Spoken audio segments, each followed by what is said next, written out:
Hi, everybody. It is 9:10. Welcome back here to Minnesota Live. Now, during this hour, we like to focus on where to go, what we do, celebrate things about our great state. But right now, it's pretty hard to not think about the other things that are going on. The war in Ukraine, high gas prices, COVID, just a few. Sure, but today we have ideas for a mental break by doing some spring cleaning. So Luke Spiegelhoff from Nexus Family Healing, a family therapist and parent educator who has worked with youth for more than 25 years, is here with us.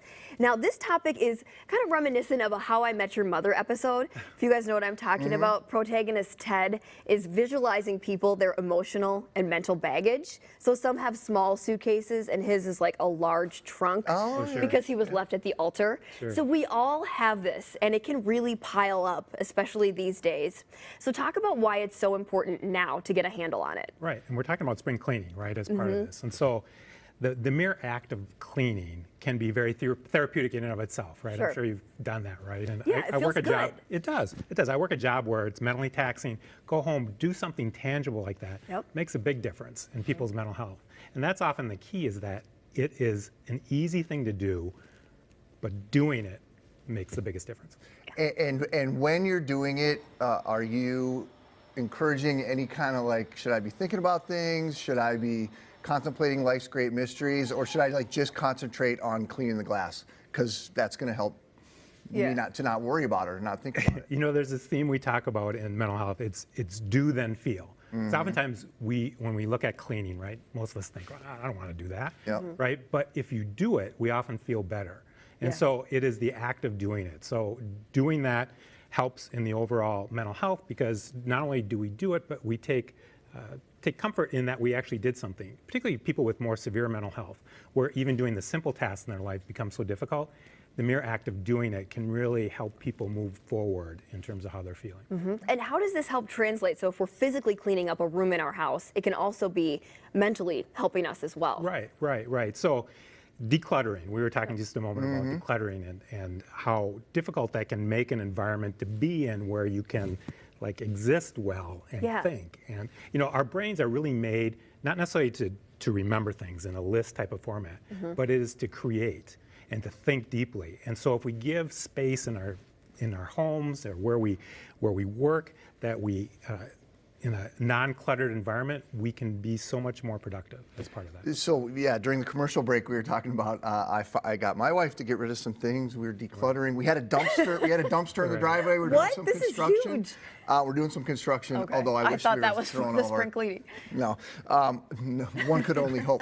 But there is something about the act of physical decluttering that is it's good for you too, right? Right. So you create space in your environment, helps create space in your mind, right? And that's one of the key things to be able to do what we do in our lives, right? We have so much going on around us, right? You guys were just talking about the war in Ukraine, inflation, you know, all these different things. And the physical act of cleaning is such a tangible thing to do, and we have control over that. That's a big piece in this, is that we can do these things in our world that we have control over, rather than focusing on the stuff.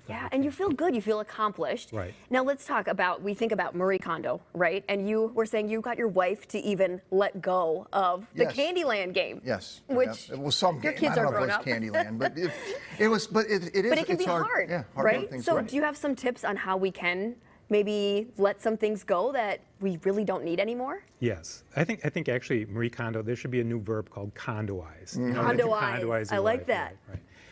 But as part of that, making space in your life, it's really having a plan, because we often go into situations having very little idea what we're going to do, and so we try to do it, and again, we don't feel like doing it, and so maybe we don't accomplish it.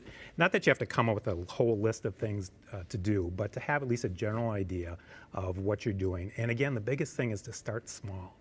I mean, too often we try to jump into something and try to do major spring cleaning. And the whole house. Right. We're trying Within to 2 hours, we're on the accomplish. couch watching, you know, binge watching Netflix, right? So we want to start small, and actually using those small opportunities, like if we enjoy watching TV, pairing a enjoyed activity with maybe something that, if you're not so much into spring cleaning or cleaning with that, that can also make a difference. Yeah, listen to a podcast or something while you're doing it. Yep, that's a strong way to do it. I like this next idea. So back to the mental decluttering, and I had to start doing this because I was forgetting things, is I have a Post-it note, and every day and the night before I go to bed, I have it all filled out. I put it inside my wallet, and I'm like, those are the things I have to accomplish tomorrow. You say that lists is a good way to try to mentally declutter. Yeah, and you have to get out of your head. Right. Again, our brains aren't made to remember those types of things. Get it out there. And not only the list of things we need to do, but the things we worry about. I mean, we talk about almost journaling in a way. Right. We talk about mental decluttering too, and oftentimes if you don't, I call it an open loop in your head, right? It just kind of swims around, keeps going over and over it. But sometimes if you put it down on paper, get it out, you can look at it more objectively and really start to think of it and about it in a different way. Reflect, different perspective. Right. Before we let you go, let's talk about our phones, social media, all these different apps that we have on our devices. That can also feel overwhelming. You have some advice on how we could maybe clear some of that up? Yeah, spring, since it's a time of transition, it's a good time to revisit really what role social media plays in our lives and how we use it or don't use it. And so it's a chance just to really look at, how can I make it perhaps a little less accessible to me? We all have cell phones, right? And usually our home page on our cell phone, most of us have, the apps we really want to do. And if you have Facebook there, more often than not, you're going to jump on Facebook. And it's right there. Hide it on that last page as you scroll through. Make it a little harder. For it. They call that putting friction between a behavior that makes it a little more difficult to access. And so it gives you a chance just to pause for a moment to think, okay, do I really want to go there to Facebook? I've had some friends put it on only their desktop computer. So it's really not that accessible. I've taken it off my phone before at certain points because I'm like, See that being very helpful. It's too much. Right. Yeah. Right. Well, Luke, thank you so much. Great advice. You bet. So you can head to minnesotalive.com to connect with therapists like Luke at Nexus Family Healing.